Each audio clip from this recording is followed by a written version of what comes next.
Es un placer estar con ustedes nuevamente esta noche para estudiar una porción más de la palabra del Señor. Si recuerdan, en nuestro primer tema estudiamos sobre cómo podemos tener certeza en este tiempo de incertidumbre. Y nos dimos cuenta que la única forma es viviendo por un así dice Jehová, solo por lo que dice la palabra de Dios, no las tradiciones y las ideas de los seres humanos. Ahora, en nuestro segundo tema, vamos a estudiar una pandemia peor que el COVID-19. Pero antes de comenzar, queremos tener una palabra de oración, así que les invito con reverencia a meditar sobre esta oración. Padre Celestial, venimos ante tu trono con reverencia y con humildad, sabiendo que nuestra sabiduría es muy limitada, pero tú tienes sabiduría infinita. Por eso recurrimos a ti, pidiendo que tú estés presente con nosotros en este estudio. Abre mentes y corazones para recibir la semilla de la verdad. Te damos gracias por la promesa de tu presencia. Reclamamos esa promesa en el nombre precioso de Cristo nuestro Salvador. Amén. Durante su ministerio, el Señor Jesucristo hizo muchos milagros.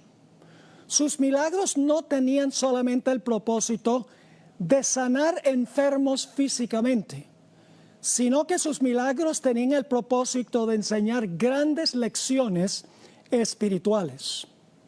Al calmar Jesús las tormentas, quería enseñar que Él puede calmar la ansiedad y la angustia en las tormentas de la vida.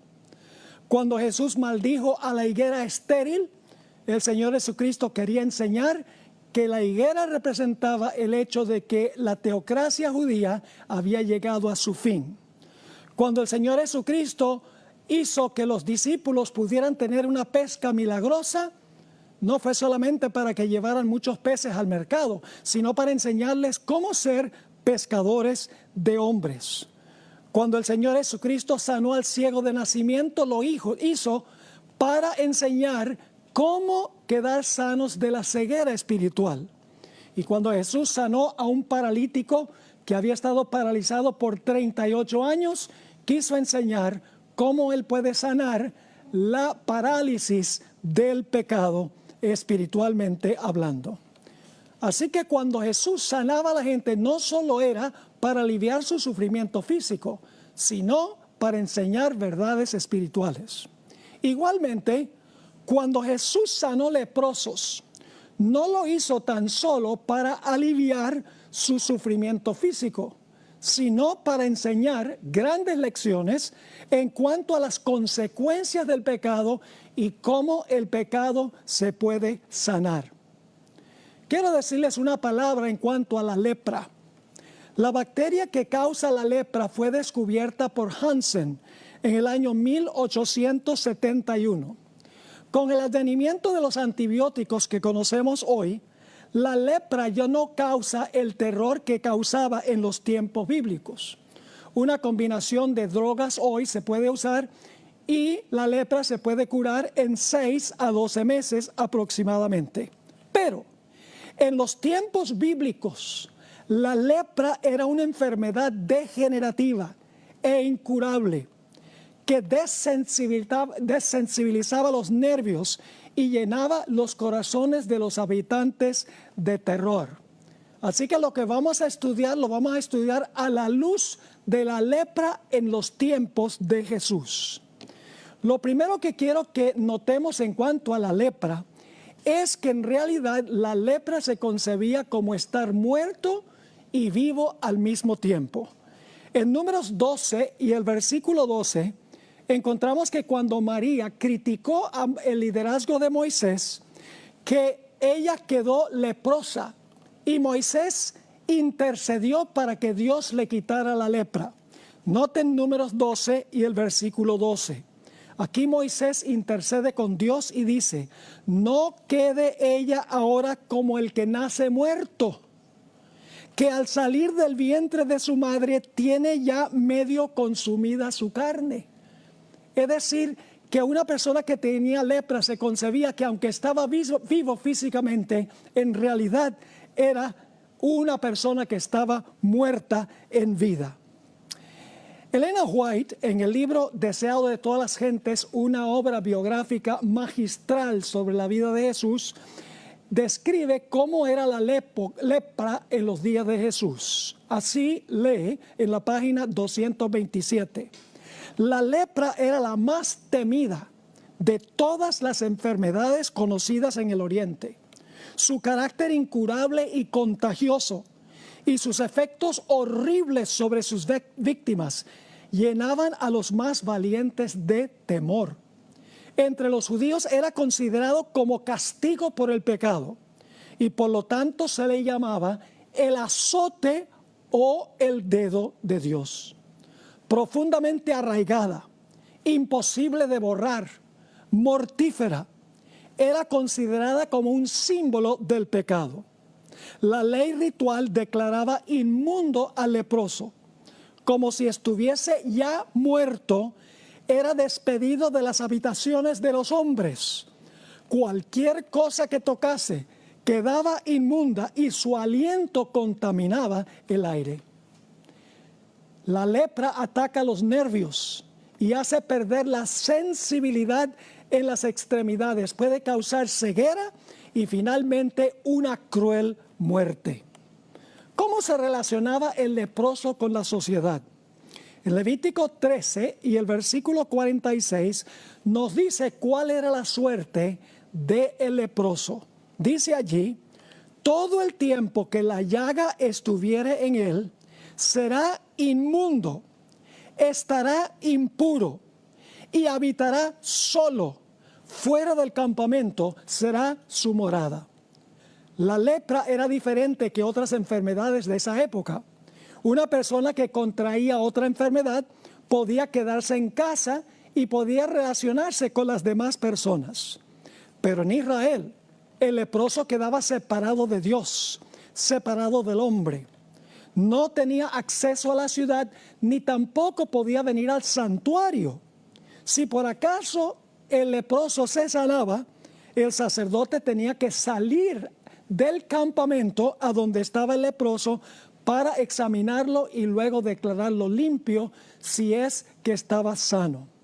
Fuera de la ciudad de Jerusalén había un cerro que se llamaba Cerro Garab, a donde se congregaban los leprosos. Ustedes pueden leer eso en Jeremías 31 y el versículo 40.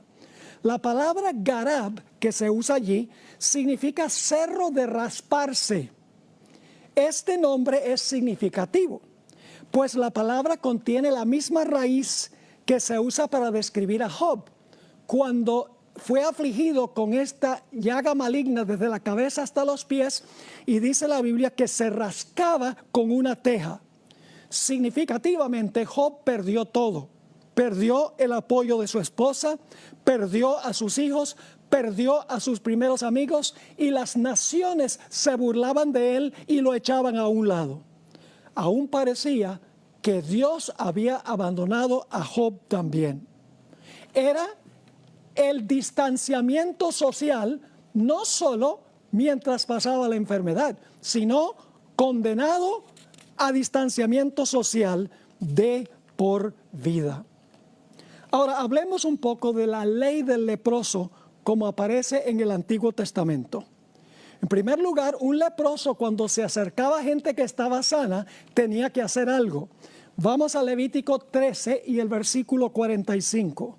Dice: y el leproso, en quien hubiere llaga, llevará vestidos rasgados, es decir, tenía que romperse los vestidos, su cabeza descubierta, y embozado pregonará: inmundo, inmundo. Es decir, tenía por donde quiera que iba que decir: inmundo, inmundo. La ley rabínica y la práctica de la época del Señor Jesucristo nos da a entender un poco más cómo trataba la gente a los leprosos en esa época. Según los rabinos que determinaban la práctica en ese tiempo, si un leproso entraba a una casa, Toda la casa y sus contenidos, desde el piso hasta el techo, quedaba inmunda.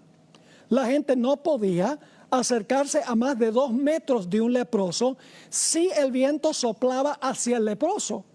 Pero si el viento estaba soplando hacia la persona que estaba sana, la persona tenía que quedarse a una distancia de 30 metros del leproso. Cuando el leproso se acercaba gritando, inmundo, inmundo, la gente salía corriendo de terror. Pero no solamente era inmundo el leproso, sino su ropa también era inmunda. En Levítico 13 y el versículo 51 dice, y al séptimo día mirará la plaga, y si se hubiera extendido la plaga en el vestido, en la urdimbre o en la trama, en el cuero o en cualquier obra que se hace de cuero, lepra maligna es la plaga, inmunda será. Su ropaje también era inmundo. La peor clase de lepra era la que daba en la frente o en la cabeza. En Levítico 13 y el versículo 43 y 44 dice lo siguiente: entonces el sacerdote lo mirará, y si pareciere la hinchazón de la llaga blanca rojiza en su calva o en su antecalva, es decir, en la frente, como el parecer de la lepra de la piel del cuerpo, leproso es inmundo, y el sacerdote lo declarará luego inmundo. En su cabeza tiene la llaga. Ahora, ¿cuál era la única cura para la lepra? Aquí es que viene algo muy interesante. En realidad no hay ni un solo caso en la Biblia a donde una persona se haya sanado de la lepra por medios naturales. Todos los sanamientos fueron por un milagro, según el testimonio bíblico. El único que podía sanar la lepra era un milagro de Dios. Noten 2 de Reyes 5 y el versículo 7 que habla de Naamán, quien fue curado milagrosamente por Dios. Dice ahí en 2 de Reyes 5:7, luego que el rey de Israel leyó las cartas, rasgó sus vestidos, porque había mandado el rey de Siria un mensaje de que él iba a ir para que el rey de Israel lo sanara, y el rey de Israel dice, ¿soy yo Dios que mate y dé vida, para que éste envíe a mí que sane un hombre de su lepra?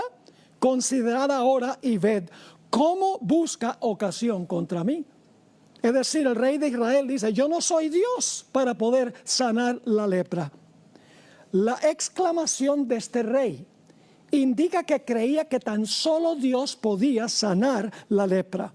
Es decir, una persona solo podía sanar de la lepra por una intervención milagrosa de Dios. Y como les mencioné, en la Biblia no hay ni un solo caso de alguien que haya sido sanado de la lepra por medios naturales. El caso de Naamán, María, Moisés y todos los que sanó Jesús se trataron de un milagro divino. Ahora, en la época bíblica se consideraba que la lepra era símbolo del pecado. En Números, el capítulo 12 y el versículo 9 y 10, encontramos el azote que le cayó a María por criticar el liderazgo de Moisés. Dice allí, entonces la ira de Jehová se incendió contra ellos, es decir, contra María y Aarón, su hermano, y se fue. Y la nube se apartó del tabernáculo. Y he aquí que María estaba leprosa como la nieve. Y miró a Aarón a María, y he aquí que estaba leprosa. El pecado de la crítica la llevó a contraer la lepra. Los rabinos le decían a la lepra el dedo de Dios o el azote de Dios. En el Antiguo Testamento a la lepra se le llama la llaga de la lepra. Aparece esta palabra llaga 59 veces en Levítico 13 y Levítico 14. Pero la palabra llaga que aparece en las versiones en español, en hebreo significa azote o castigo. Por eso la lepra se consideraba un azote o un castigo de Dios por causa del pecado. Ahora, ¿qué sucedía cuando una persona pensaba que posiblemente podía tener lepra? Lo primero que tenía que hacer era ir al sacerdote para que el sacerdote diagnosticara su enfermedad. Dice en Levítico el capítulo 13 y el versículo 2, cuando el hombre tuviera en la piel de su cuerpo hinchazón o erupción o mancha blanca y hubiera en la piel de su cuerpo como llaga de lepra, será traído a Aarón el sacerdote o a uno de sus hijos los sacerdotes. Y luego el sacerdote tenía que examinar a la persona para diagnosticar a la persona para ver si tenían la enfermedad y luego si la tenían debía pronunciar sentencia contra esa persona, desterrarlo del campamento, iba a estar muerto en vida, por así decirlo. Ahora, ¿qué sucedía si una persona se sanaba de la lepra? Bueno, en Levítico 14, 1 al 7, tenemos el relato de una ceremonia que podríamos decir un poco extraña. Una ceremonia que tiene que ver con el lavamiento o la curación de la lepra. ¿Qué sucedía cuando una persona se sanaba de la lepra? En Levítico 14, 1 al 7 dice lo siguiente. Y habló Jehová a Moisés diciendo, esta será la ley para el leproso cuando se limpiare. Será traído al sacerdote y éste saldrá fuera del campamento. Fíjese que el sacerdote tenía que salir fuera del campamento para encontrarse con el leproso. Y lo examinará. Y si ve que está sana la lepra, la plaga de la lepra del leproso, el sacerdote mandará luego que se tomen para el que se purifica. Ahora viene la extraña ceremonia. 2 avecillas vivas, limpias, y madera de cedro, grana e hisopo. Y mandará el sacerdote a matar una avecilla en un vaso de barro sobre aguas corrientes. Después tomará la avecilla viva, el cedro, la grana y el hisopo, y los mojará con la avecilla viva en la sangre de la avecilla muerta sobre las aguas corrientes. Y rociará 7 veces sobre el que se purifica de la lepra y le declarará limpio y soltará la avecilla viva en el campo. Repasemos los detalles de esta descripción en Levítico 14 y el versículo 1 al 7. En primer lugar, había que escoger 2 avecillas. Dice Levítico 14 y el versículo 4, el sacerdote mandará luego que se tomen para el que se purifica 2 avecillas vivas y limpias. No se podían sacrificar aves inmundas. Ningún animal inmundo se sacrificaba en los servicios ceremoniales de Israel. Así que el sacerdote tenía que escoger 2 avecillas vivas y limpias. Además de eso, junto con las avecillas debía tomar cedro, grana e hisopo. Todo esto es simbólico, todo esto tiene un profundo significado simbólico, como veremos más adelante. Dice, el sacerdote mandará luego que se tomen para el que se purifica 2 avecillas vivas, limpias, y luego dice, y madera de cedro, grana e hisopo. Y luego, ¿qué se hacía con la primera avecilla? Dice en el versículo 5, y mandará el sacerdote matar una avecilla en un vaso de barro sobre aguas corrientes. Es decir, cuando se sacrificaba la avecilla, la sangre goteaba y caía entre aguas vivas. Ahora, el número 7 es muy significativo, como veremos en nuestra siguiente sección. Levítico 14, 6 y 7 nos dice qué debía hacerse con la avecilla que había permanecido viva.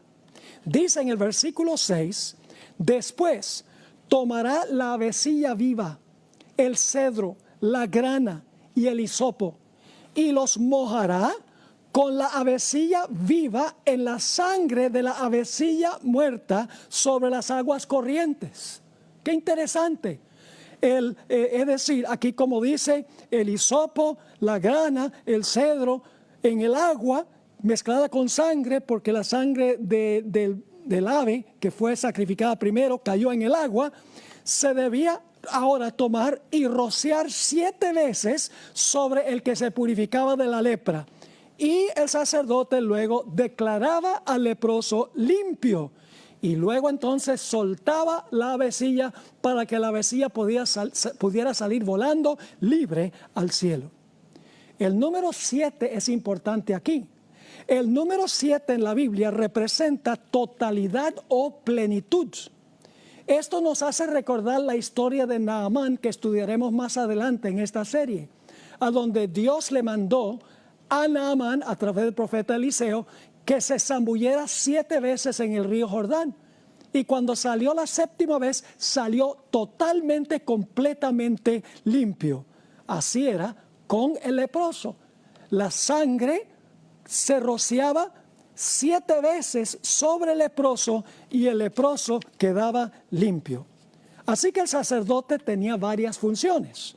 En primer lugar, tenía que examinar al leproso y dar un diagnóstico. En segundo lugar, tenía que pronunciar la sentencia basada en su examen. Y en tercer lugar, si la persona se sanaba, el sacerdote tenía la responsabilidad de declararlo limpio y sano.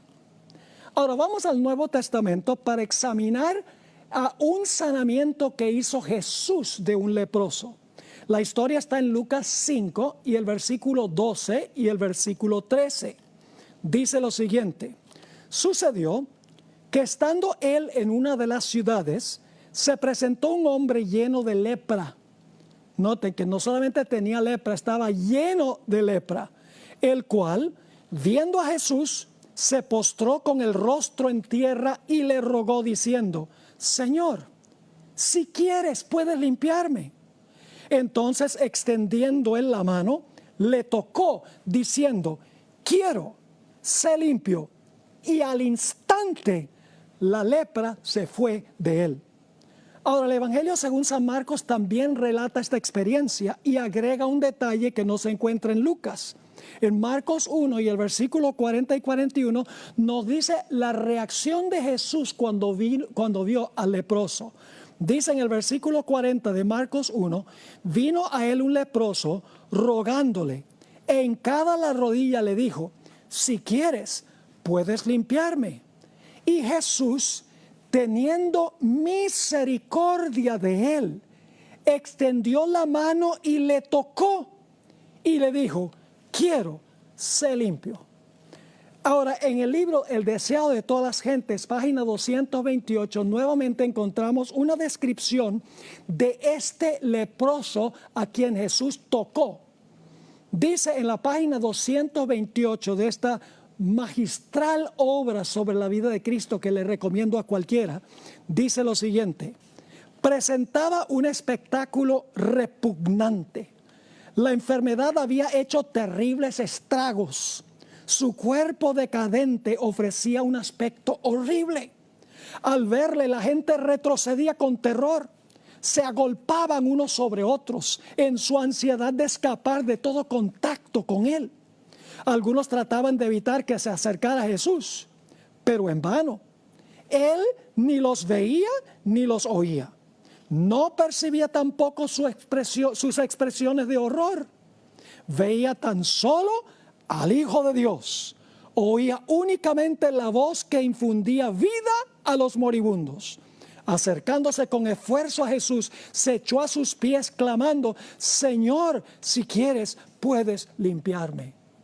Una descripción vívida que cuadra con las Escrituras, porque dice que este leproso estaba lleno de lepra, es decir, estaba contaminado de cabeza a pies.